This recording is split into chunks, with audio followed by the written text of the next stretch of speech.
Buckle up, because we're merging back into traffic on Radio Nemo's Nemo Nation. Rolling, rolling, rolling. I've been dying to do that. Rolling, rolling, rolling, Bolduc. Hey, Dave. Welcome back. I was wondering where you were going. Where was I going with that, man? One of the Yeah. best people in the world is joining us, and I couldn't think of a better person to close out our man. Roland Bolduc is just, I mean, the truth, man. It is so good to have a driver for Federal Express Corporation, America's road team captain. I can go on. He's also a really good friend of this show. And he's also, I would argue, one of the greatest drivers in the known universe, and that includes the space truckers from Zebulon 5. This guy's the truth. It's an honor to have him back on. It's an honor to have you here, Roland. Thank you so much for making time for us this morning. Thank you, my friend, and happy Truck Driver Appreciation Week. Wow, that intro, I feel like you were talking about someone else. I love talking with you guys. You guys who do such a great job for all the drivers out there that are on the road and listening. Well, where are you on the road and listening this morning? I'm actually in Middlefield, Connecticut, not far from one of my deliveries that I have to make. Ah, okay. Fantastic. So let's talk about NTDAW, man. Let's just talk about what it means for you as a driver. How it is, because you're one of those guys who also doesn't just celebrate the self. You actually love to celebrate your fellow driver. You're a big fan of other people's driving, other people's techniques. You're a big, I guess, if it was a sport, you'd be a student of the sport. You're a student of the profession.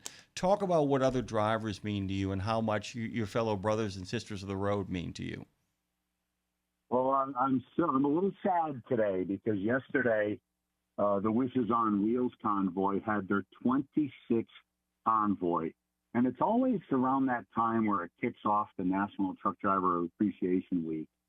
And we haven't heard the numbers yet, but I think it was around 650 trucks that participated in the Wishes on Wheels convoy to benefit Make-A-Wish. And I'm sad because I actually had to work at Stafford Motor Speedway. I do the announcing there for Wild Thing Cards, and they got rained out last week, so they had to hold it yesterday. So I wasn't able to participate and see all my brothers and sisters, all my favorite drivers that show up and participate in that wonderful, wonderful event that benefits so many children. I mean, the drivers have big hearts and big wallets. Yeah, and it's one of those crazy things too. I know we make obligations to certain things that we have to be there for, and you've made a commitment to those folks. And when they pushed it a week back, there's just no way to kind of get out of that. And not that you don't enjoy the living heck out of that either. It's a wonderful honor, and it's a really great time. Isn't it fun doing that though? By the way, being an announcer, it really is a blast, isn't it? Oh, I have such a good time interviewing everybody in the victory lane, calling the race. I mean, it really is a good time. But wow, do I feel so bad that I missed the convoy. I try my best not to miss it. A friend of mine, Keith Herzig, and I actually started that back in 2000. And we ran it until 2013. And now another group is actually running it. And they're doing a wonderful job. Like I said, I'll hear the numbers in about a week. They've probably raised over $100,000 yesterday. Don't know how many trucks, don't know how much money, obviously, Roland, but they said about 500 trucks were expected yesterday. 650 is the final number. Is that the final? That's the final number. He just said that, didn't Yeah, he did. Yeah, I was writing something down, and I was writing something else he said down, and I didn't get that down. 650, which means so they were only exceeded. looking for about 500, and they got 150 more than they thought. Which shows you that even in tough economic times, right, Roland, that these people show up and they represent. And when the people can't do it, it kind of stays with them. It must be amazing. Talk to me a little bit about, and I know Dave's got a question after that. Talk about, because you originally put it together, talk about how you go from idea to reality, because you're a guy who's done that on a couple of occasions, whether it's figuring out a place to practice for the truck driving championships or putting together events like this. Talk about what it is you have to do to make something become a reality. When a truck driver has an idea, how do they make it real? Well, my wife is a little afraid of that. It's the reason why I don't start golfing. Once I start doing something, it's 110%. There's no stopping. Ah, yeah. So that's the problem. But no, it's also it's a passion for the trucking industry and what I do with trucks. I was born and raised with trucks. I love the history of trucks. I love being around truck drivers. All my brothers and sisters. I always call the National Truck Driving Championships a family reunion. And then when it's on National Truck Driver Appreciation Week, man, I appreciate every one of them out there. I mean, look at it this way. Personally, I am a consumer. I like to buy things. And how else is it going to get on the shelf? So all of our people that are behind the windshield of every truck, you have human beings that are out there working hard and delivering what we need and what we want to consume. And that's me buying, just like everybody else. So I really appreciate everybody who works not only behind the windshield, but in the trucking industry as well. You know, it's interesting, and I've made this point before about the person behind the wheel of the truck. If somebody is in a car, if say I'm a guy in a car and I'm on the highway, and a guy in another car does something stupid, or a guy in a pickup truck or does something stupid, I say, look at that guy, look at that idiot, look at that blankety blankety blank. I don't say, look at that SUV, look at that pickup. But when a big truck does something, it's not, look at that dumb truck driver. No, it's look at that truck. That truck did that. I got hit by a truck. We basically, the four-wheeler basically takes the human out of the equation when it comes to 18 wheels, and it's really strange how that mindset works, you know? They don't see individuals behind the. Yeah. They don't notice the thousands, millions of countless individuals out there, Roland. They only notice the truck, and then they make all trucks that one thing. And I'm just kind of curious, as a guy who really has an amazing personality and a great ambassador for trucking. Goes back to what Dave is saying. How do we make sure that people out there understand that each individual truck is an individual human being who loves their family and is, as you say, another fellow consumer? You know, I mean, how do we do it? How do we convince the people around to kind of begin to see those trucks as human beings? And that's where it starts with National Truck Driver Appreciation Week, is getting that word out. The driver appreciation week. And like we said, there's always a human being behind every windshield.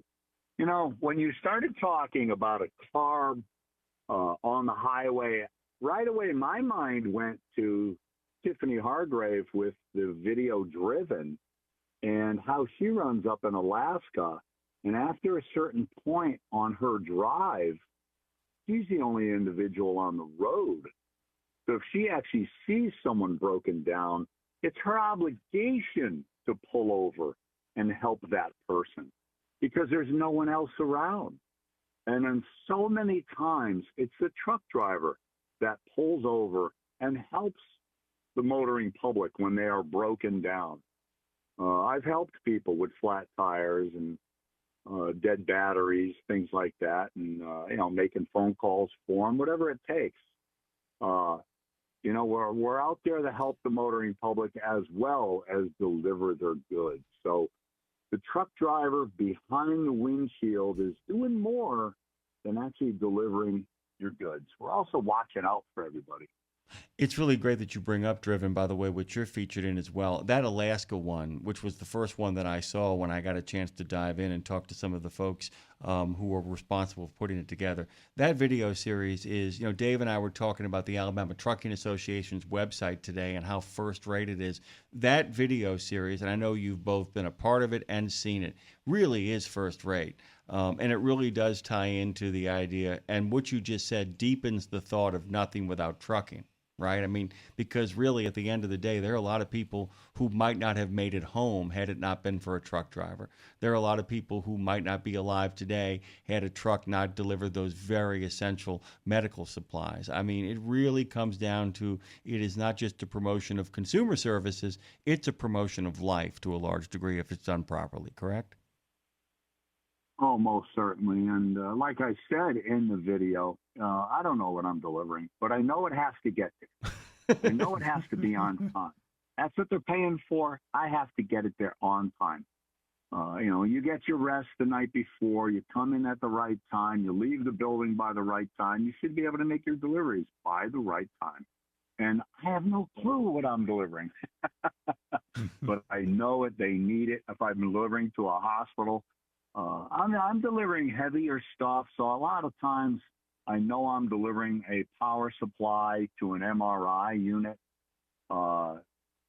So it's something the MRI is down. People need to get their imaging done, and their power supply needs to be delivered so the tech can install it. There's so many things that go into it. Without the truck driver, they're not getting their parts. As far as the Driven docuseries, those three drivers, myself, Germany, and Tiffany, I'm sorry, Tiffany, you got the vote. You are the real driver out of all three of us. That girl's hauling 113,000 pounds on those roads. And when they first debuted the trailer, I was sitting next to Germany. And I said, how would you like to go up to Alaska and try out those smooth roads? She said it gets smoother when there's snow and ice on it. I'd like to go up there and try out those smooth roads. He goes, oh, hell no. Because he's from South Dallas. He doesn't want to see that. Oh, my stuff. God. Roland, watching her video, I literally was, and I don't clench for a lot of things. The only thing the only person I can think of that actually was in a situation stranger and tougher than that is we have a guy on our show named Peter Stark who did an Iditarod run with dogs from one side of Canada into Newfoundland. But other than that, I kept watching that going, oh, my God. I mean, the clench factor on that ride, and to do it the way she does it is just something extraordinary. Of course, though, my friend, you find yourself in the Northeast a lot of the time, and I know a lot of the drivers up there aren't exactly what I would call the Boy Scouts when it comes to courteous, kind, and forgiving. You know what I'm saying? I mean, so you know a little bit about stressful runs, don't you? Well, in New England, it's a little bit more congested than Alaska. Just a little bit. Just a little bit. When it snows, when it gets icy, I mean, when she's up there in Alaska, she's got to really watch for the road. I saw the way they kind of mark out the road, and how she has to beep the horn to go around a turn to make sure they know she's coming. It's amazing how you're out in the middle of nowhere moving. In the Northeast, there is no nowhere. Everybody is everywhere, and that's what you got to watch out for with snow and ice. And it's no skate in the park.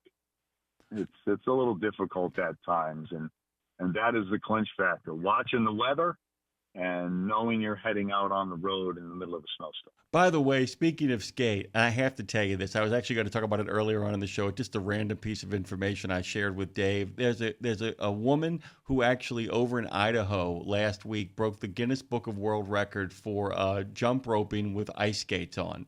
She actually sustained a full minute of jumping rope with ice skates on. I mean, just got well over 100 skips in. It's the craziest thing. Hey, by the way, given you up there, have you ever been ice skating? I'm just curious, other than on the road. I'm still floored over that. I have questions. Why would you even attempt it? If she lands on the rope, does it cut the rope? I have questions. Oh, believe me. I mean, we do this all the time. So the champion ice skater, she's originally from Hungary. She took her jump rope out on the ice and broke a Guinness Book of World Record on the spot, meaning she didn't even mean to do it. She said, film this. Let's give. She had been hearing about it. So her name is Estra Zambathali. She earned titles as the junior and senior national champion in Hungary as an ice skater, went on the ice in Sun Valley, Idaho, and performed 136 rope skips in a single minute. She defeated the record by 45, and what she said was, "I want to inspire other ice skaters and performers to dream big and show them that everything is possible if we're brave enough to do it. I would like to expand the world of figure skating shows with new, spectacular, acrobatic entertainment." And the craziest thing about it was she did it on the spot. She simply had somebody go grab a camera and said, "Why not?" and gave it a shot. And they filmed her and then sent it to Guinness. There was no announcement that she'd be doing it. She had done a figure skating kind of thing out there and thought she would give it a shot. And I'm telling you, man, there are people out there who are just doing the strangest. I have questions too, though, by the way. Dave's first question was yours. How did she not cut the rope? I mean, that was kind of crazy, huh? I mean, just nuts. Great minds think alike. You know, it's weird. I heard him. He was telling me this story earlier, Roland, and I didn't hear ice skates, but I saw roller skates, and I was picturing when you jump up and the rope comes down around you. I was picturing the rope running against the wheels and causing them to roll, and then when you hit the ground, you roll forward out of control. Roland, I think we can all agree on one thing. The only thing more difficult than that is driving an Alaskan highway, wouldn't you think? Oh, my God. Yeah. And I still want to see Alaska. I'm dying to see it. And every time I bring it up to my wife, I said, you know what? We got to go to Alaska. And her next question is, do they have palm trees yet? All right, honey. No palm trees. Not yet. All right. You know what you could do, though? You could get used to the concept of the idea and take one of those great from Seattle all the way to Anchorage cruise tours. My mom and dad did one of those, and they say it's one of the most beautiful things you can ever experience. You bring some coats, you get some hot cocoa, and you get to look at the fjords from the deck of the ship. Roland, we want to know what you're doing this week. We're going to let you get out of here, but what are you doing this week to help celebrate National Truck Driver Appreciation Week? Well, I was going to stop by the Travel Plaza in Brantford, Connecticut, and I always stop in and help out any way I can to appreciate the drivers. They usually serve burgers and dogs and hand out water, things like that for all the drivers at the TA Petro in Brantford. I kind of have a connection there. And there's another one in Southington, Connecticut, Willington, Connecticut, and I help them out best I can to appreciate the drivers. And when they show up, I also work with the Motor Transport Association of Connecticut and see how they're helping out. And we've helped out at the Union, Connecticut Scale House when they were hosting up there. So, I try to stay busy. Believe me, I'm always busy. And Sunday, we have the Motor Transport Association's annual banquet to go to, where they appreciate the champions from the truck driving championships. And I have jackets and patches that I have to pick up on Thursday for that. There's always something, And it's always a pleasure to talk with you, by the way. Couldn't think of a better final guest for this edition. By the way, our 11th guest this morning, our final guest is Roland Bolduc. Always thrilled to have you, my friend.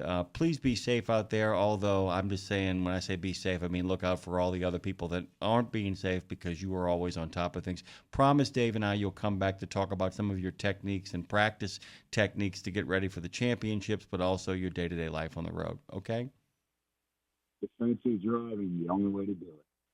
Thank you, sir. Roland Bolduc, everybody. I appreciate you guys. Hey, thank you, Roland. Always a pleasure. Best guy in the world. In the known universe, one of the greatest truck drivers in the known universe. Dre, break us away.